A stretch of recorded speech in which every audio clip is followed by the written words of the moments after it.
নেতা, অনেক বড় বড় নেতা সময়ের বিবর্তনে হারিয়ে গেছে। মানুষ গালিগালাজ করে, মানুষ তাদের নাম নিশ্চিহ্ন করে দিতে চায়, কিন্তু শহীদ রাষ্ট্রপতি জিয়া রহমান এবং দেশনেত্রী বেগম খালেদা জিয়ার মানুষের হৃদয় যে স্থান করে নিয়েছে, সেটাই আজকে সবার কাছে ঈর্ষার কারণ হয়ে দাঁড়িয়েছে। কারণ এই আভিজাত্যপূর্ণ সম্মান বাংলাদেশের আর কোনো রাজনৈতিক নেতার প্রতি সাধারণ মানুষের নাই, যেটা আমাদের সবচেয়ে বড় সম্পদ। এবং ওনার যোগ্য উত্তরসূরি যিনি তারেক রহমান আজকে আমাদের বাংলাদেশ জাতীয়তাবাদী দলকে নেতৃত্ব দিচ্ছেন, প্রতিনিয়ত উনি বাংলাদেশের প্রত্যেকটি অঞ্চলের, যে কোনো অঞ্চলে হোক, যদি কোনো সাধারণ মানুষ, কোনো সাধারণ নাগরিক বিপদে পড়েছেন, সাথে সাথে যদি উনি জানতে পেরেছেন, উনি তার পাশে এসে দাঁড়িয়েছেন।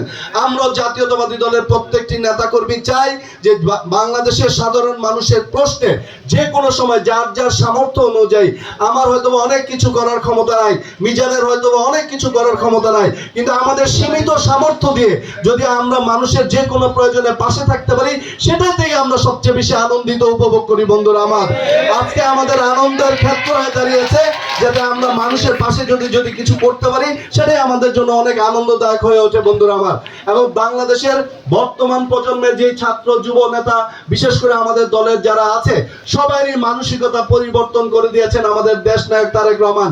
আজকে আমরা হিংসা হানাহানি রাজনীতি পরিহার করে মানুষকে বুকে জড়িয়ে ধরে, মানুষকে ভালোবাসে, মানুষকে সম্মান করে, মানুষের বিপদে পাশে থেকে আমরা আমাদের রাজনৈতিক কর্মকাণ্ড পরিচালিত করতে চাই।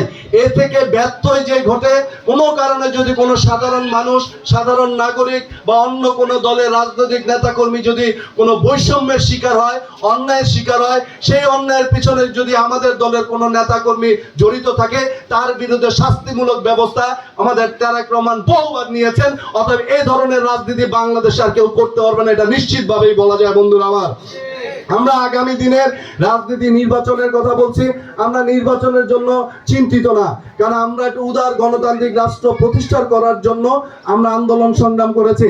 আমরা বিরোধী দলে থেকেও বাংলাদেশের মানুষের যে সেবা করা যায়, সেই উদাহরণ আমরা বারবার দিয়েছি। অতএব বাংলাদেশের মানুষের সবচেয়ে বেশি নির্ভরযোগ্য স্থানে হয়ে দাঁড়িয়েছে জাতীয়তাবাদী দল। অতএব